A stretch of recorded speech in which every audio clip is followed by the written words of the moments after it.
গ্রামে গোয়াল আছে, গরু রাখে যে জায়গায়, ওই জায়গাটার নাম কি?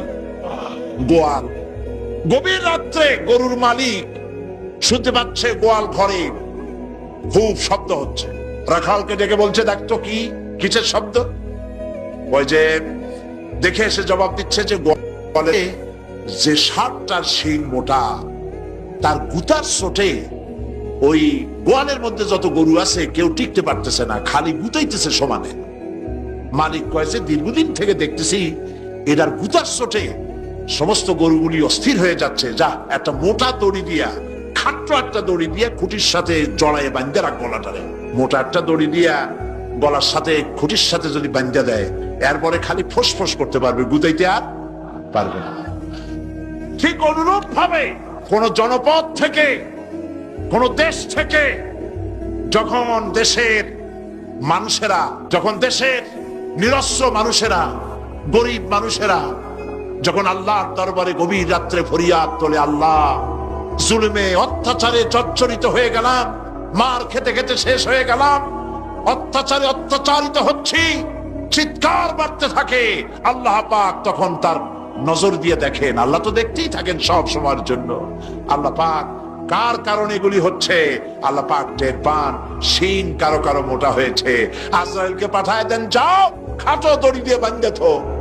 খাটো দড়ি কোনটা বুঝছেন? 3 হাত। 3 হাত কবর কোনটা? খাটো দড়ি দিয়ে বাঁধে থো। সুতরাং কত বড় বড় রাজা বাদশাহ ক্ষমতা এলো, মানুষের উপরে জুলুম করলো, আল্লাহ পাক তার ইন্তেকাম নিয়েছেন। সেই আল্লাহ এখন আর নাই, নাউজুবিল্লাহ। সে আল্লাহ আছেন কিনা? পূর্ণ শক্তিতে বহাল কিনা? হুয়াল হাইয়ুল কাইয়্যুম। এমন অবস্থা নয় যে বাংলাদেশে কি হচ্ছে আর আল্লাহ টের পাচ্ছেন না। কি বলেন? আল্লাহ রাব্বুল আলামিন বলেন, লা তাখুযুহু সিনাতুন ওয়ালা নাওম। ঘুম নাই, তন্দ্রা নাই। কার? ঘুমানো না, তন্দ্রাও জান না। তন্দ্রা কারে কয়? জি, ঝিমটি, ঝিমানি, যাই বলেন আপনারা বুঝে নিন। ওই যে বসে বসে এরকম করে, আল্লাহ ওরকমও করে। ঘুমো নাই, তন্দ্রা নাই। হযরত মুসা আলাইহিস সালাম বলছিলেন যে আল্লাহ তুমি নাকি ঘুমাও না। মুসা আলাইহিস সালাম তো খুব আদরের নবী, আল্লাহ পাকের খুব আদরের নবী, দারুণ আদর। আল্লাহ পাক বলছেন, মুসা আমি তোমারে আমার জন্য বানাইছি। সুবহানাল্লাহ। কোরআন শরীফে আছে, আল্লাহ পাক বলছেন, মুসা আমি তোমারে আমার জন্য বানাইছি। তোমাকে যখন তোমার মা দরিয়ায় ভাসায় দিয়েছিল, আমি তোমার বাক্সর দিকে তাকাইছিলাম। সুবহানাল্লাহ। আল্লাহ যদি বলেন আমি তাকাইছিলাম, সুবহানাল্লাহ। তোমারে আমার জন্য বানাইছি। সুতরাং হযরত মুসা আলাইহিস সালাম তিনি বলছেন আল্লাহ পাককে খুব আদরের নবী, তো আল্লাহ তুমি নাকি ঘুমাও না। আল্লাহ কয় তুমি বিশ্বাস করো না। হযরত মুসা আলাইহিস সালাম বললেন, আল্লাহ অবশ্যই বিশ্বাস করি, তবে বুঝি না বিষয়টা কি, বুঝি না কেমনে না ঘুমাই পারে, বুঝি না। আল্লাহ আচ্ছা ঠিক আছে, তুমি যখন বিশ্বাস করছো তখন আর অসুবিধা নেই, বিশ্বাস না করলে বুঝি হচ্ছিল। পয়গম্বর মানুষ, তাকে তো বলতেই হবে বিশ্বাস করি, তবে বুঝি না। আল্লাহ কয় ঠিক আছে, বিশ্বাস যখন করো আমি বুঝাই দেবো। নিয়ে আসো এক গ্লাস পানি। 1 গ্লাস পানি নিয়ে আসলেন, দাঁড়ায় থাকো। মুসা আলাইহিস সালামকে আল্লাহ বললেন পানি নিয়ে দাঁড়ায় থাকো, আর ঘুমের আল্লাহ করলেন মুসারে ধর। মুসা আলাইহিস সালামের ঘুম এসে গেল। ঘুমের আমেজে খাটটা শিথিল হয়ে গ্লাসটা পড়ে ভেঙ্গে চুরমার হয়ে গেল। হযরত মুসা আলাইহিস সালাম ভয় পেয়ে গেলেন। আল্লাহ পাক শোনায় দিলেন, ভয়ের কোনো কারণ নাই, একটা পরীক্ষার জন্যই দিলাম, তোমার বোঝার জন্যই দিলাম। তুমি যেমন 1 গ্লাস পানি নিয়ে, একটা গ্লাস নিয়ে 1 মুহূর্ত দাঁড়াতে পারলে না, ঘুম আসলো আর হাত থেকে পড়ে গ্লাসটা ভেঙে গেল। মুসারে তুমি বুঝে নাও, তুমি জেনে রাখো, तमाम সৃষ্টি জগৎ তোমার আল্লাহ, আল্লাহ রব্বুল আলামিনের হাতের মুঠার মধ্যে রয়েছে। আল্লাহ রব্বুল আলামিন যদি ঘুমায় যান, এই পৃথিবীর আকাশ এবং জমিনের সব ট্রাফিক কন্ট্রোল আল্লাহ পাক নিজেই করেন। যদি তিনি ঘুমায় যান, সব শেষ হয়ে যায়। বাংলাদেশে কি হচ্ছে, পৃথিবীর কোথায় কি হচ্ছে তা আল্লাহ দেখছেন না? চিল্লায় বলো, দেখছেন না? সে আল্লাহ রাব্বুল আলামিন তিনি পরিষ্কার করে বলছেন, যারা নাকি মুমিন বান্দা তারা অহংকারী হয় না, ক্ষমতায় থাকুক ক্ষমতায় না থাকুক কোন অবস্থাতেই অহংকারী হতে পারে না। আল্লাহ পাক শোনায় দিয়েছেন, যারা অহংকার করে তাদেরকে পরিষ্কার করে বলেছেন, ওয়ালা তামশি ফিল আরদি মারহান ইন্নাকা লান তাখরিকাল আরদা ওয়া লান তাবলুগাল জিবালা তুলা ওয়ালা তামশি ফিল আরদি মারহান। খবরদার, আমার জমিনের উপরে অহংকারের পদে বড় হেঁটো না। দেখছেন না কত আছে অহংকার করে হাঁটে, জমিনের উপরে জুতা পায়ে দিয়ে মচ মচ করে হাঁটতে থাকে। ওয়ালা তামশি ফিল আরদি মারহা ইন্নাকা লান তাখরিকাল আরদা। তুমি কি তোমার পদাঘাত দিয়ে আমার জমিনটারে ভাটায় দিতে পারবা? বলেন পারবে? যদি শক্তি থাকে দাও লাথি, তোমার ঠ্যাং ভাঙবে, মাটির কিচ্ছু। ওয়ালান তাখরিকাল আরদা মা, তুমি আমার এই জমিনটাকে ধসাই দিতে পারবে না। আর ওয়ালান তাবলুগাল জিবালা তুলা, আর পাহাড়ের উচ্চতা লাফ দিয়ে তুমি ছাড়াই যেতে পারবে না। আমার জমিনও ফাটাইতে পারবে না লাথি দিয়া, লাফ দিয়ে পাহাড়ের উচ্চতাও ছাড়াই দিতে পারবে না। তো এত লাফাও কেন? কম লাফাও, শক্তি কম দেখাও। আল্লাহ রাব্বুল আলামিন আবার বলেন, ওয়াইবাদুর রাহমানিল্লাযীনা ইয়ামশুনা আলাল আরদি হাওনা। আল্লাহর বান্দা যারা, সত্যিকারের বান্দা যারা, তারা দুনিয়ার বুকে বিনয়ের সাথে হাঁটে, মাথা নিচু করে বিনয়ের সাথে হাঁটে। সুবহানাল্লাহ। তুই আল্লাহর প্রতি ঈমানের সবথেকে বড় লাভ হচ্ছে আত্মমর্যাদা সম্পন্ন বানায়। ইমাম তাকে বিনয় এবং বিনম্র বানায়, অহংকারী বানায় না। আর অহংকার করে তুমি যাবা কই? কদ্দুর ক্ষমতা তোমার? আল্লাহ কোরআন শরীফের বহু আয়াত দিয়ে এই কথাগুলি বলেছেন। এই গত নভেম্বর মাসের শেষ দিকে আমি লন্ডন সফর করেছিলাম। এক ভাইয়ের কাছে শুনলাম, আমি অবাক হয়ে গেলাম।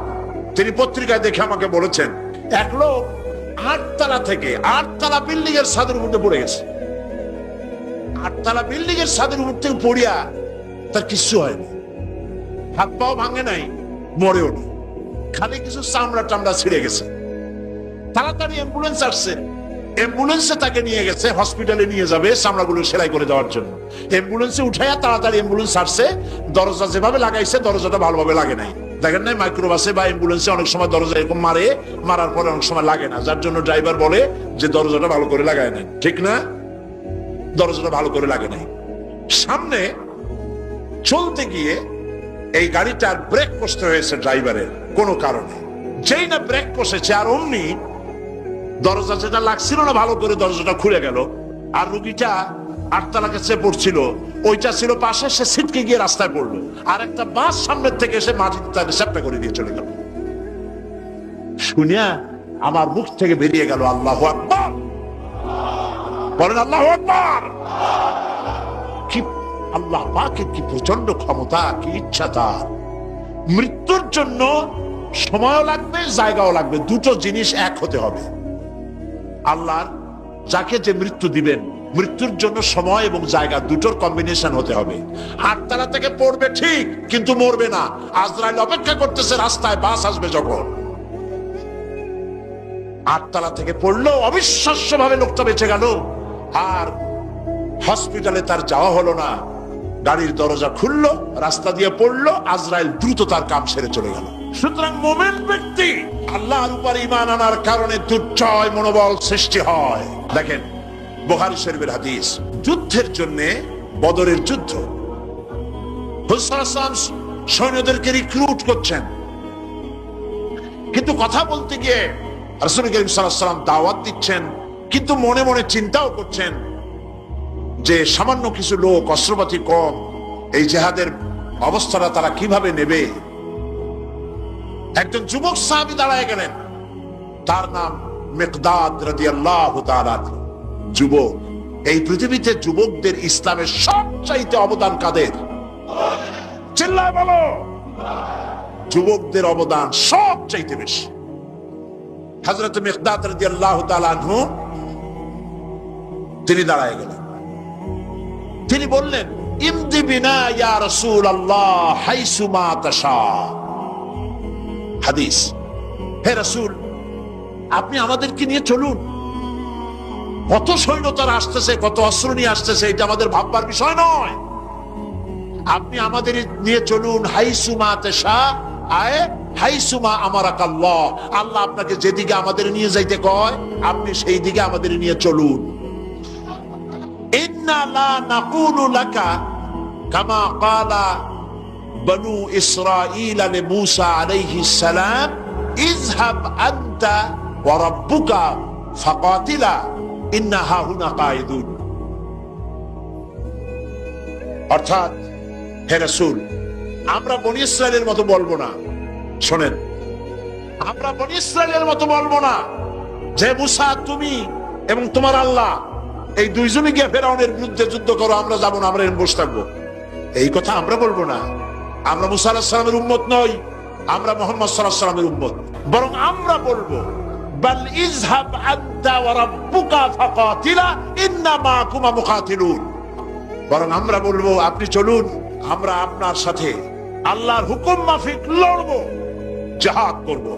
ততক্ষণ পর্যন্ত মা দামাত আইনুম মিন্না তাতাররাফ, যতক্ষণ পর্যন্ত আমাদের চোখের পাতা নড়তে থাকে ততক্ষণ আপনার সাথে থেকে কাফেরের বিরুদ্ধে লড়াই করে যাব। জীবনের পরোয়া তারা করেন নাই, জীবনের পরোয়া করেননি। হুজুর সাল্লাল্লাহু আলাইহি ওয়াসাল্লাম দারুণ ভাবে খুশি হয়ে গেলেন। হুজুর হেজিটেট ফিল করছিলেন যে এই সামান্য কিছু লোক, অস্ত্র নাই, পাতি নাই, এতগুলি লোকের বিরুদ্ধে যুদ্ধ করতে যাবে। যুবকের মুখে এই কথা শুনে হুজুর দারুণ খুশি হলেন।